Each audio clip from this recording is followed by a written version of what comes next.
Breaking news చూస్తున్న మనం ఉత్తరప్రదేశ్లోని మీర్జాపూర్ జిల్లాలో ఘోర రోడ్డు ప్రమాదం సంభవించింది. కంకర్ లోడ్తో వెళ్తున్న భారీ ట్రక్ అదుపు తప్పి ముందు వెళ్తున్న కారును బలంగా ఢీకొట్టింది.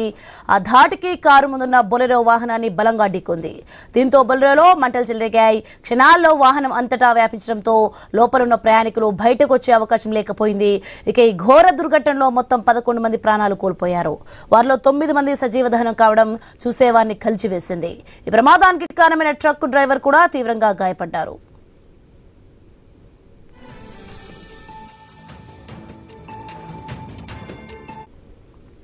ఇక సమాచారం అందుకున్న వెంటనే పోలీసులు అగ్నిమాపక దళాలు ఘటనా స్థలానికి చేరుకునే ఆ దృశ్యాలు మనం ఐన్యూస్లో చూడొచ్చు. ఇక మంటలను అదుపులోకి తీసుకొచ్చి డ్రైవర్ను ఆసుపత్రికి కూడా తరలించారు. ప్రస్తుతం ఆయన పరిస్థితి విషమంగా ఉందని పోలీసులు తెలిపారు. ఈ ఘటనపై పూర్తి స్థాయి దర్యాప్తును కూడా ప్రారంభించినట్లు తెలిపారు. ప్రమాదం నేపథ్యంలో ఈ ప్రాంతంలో వాహనాల రాకపోకలకు ఆటంకం కలగకుండా పోలీసులు చర్యలు చేపట్టారు.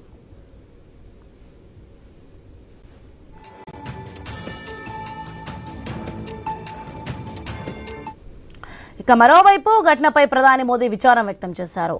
మృతుల కుటుంబాలకు నష్టపరిహారం ప్రకటించారు.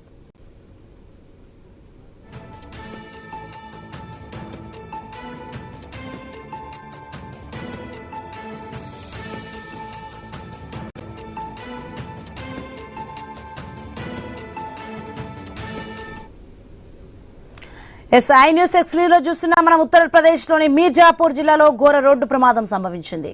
కంకర్ లోడ్తో వెళ్తున్న భారీ ట్రక్ అదుపు తప్పి ముందు వెళ్తున్న కారును బలంగా ఢీకొట్టింది.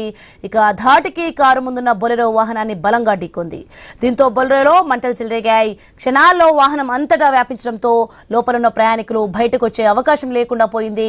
ఇక ఈ ఘోర దుర్ఘటనలో మొత్తం 11 మంది ప్రాణాలు కోల్పోయారు. వారిలో 9 మంది సజీవ దహనం కావడం చూసేవారిని కలిచివేసింది. ఈ ప్రమాదానికి కారణమైన ట్రక్ డ్రైవర్ కూడా తీవ్రంగా గాయపడ్డారు.